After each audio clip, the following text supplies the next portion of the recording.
Quand on dit à une personne, par exemple, qu'elle a une perte de protéines dans les urines, ce qu'on lui dit en réalité, c'est que l'unité de filtration a commencé à se détériorer.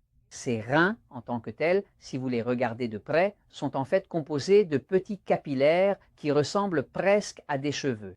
Et ces capillaires se terminent en de petites boules, et ces boules, qu'on appelle les glomérules, commencent à filtrer activement les minéraux essentiels. Et c'est là que se contrôle l'équilibre du calcium, du magnésium, du potassium et du sodium.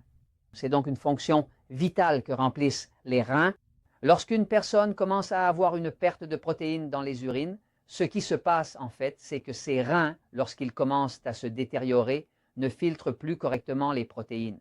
Par exemple, la viande, le fromage et les œufs, les protéines que vous consommez, ne sont pas censées passer par les reins. Quand cela augmente trop, on sait alors que la capacité des reins est compromise et la personne doit maintenant commencer le processus appelé dialyse. Si vous perdez des protéines par les reins, il y a beaucoup de choses que vous pouvez faire. Bien vous hydrater, réduire les glucides et adopter un régime 3 fois par jour. Abonnez-vous à Métabolisme TV et améliorez votre santé grâce aux recommandations du livre La puissance de votre métabolisme de Frank Suarez.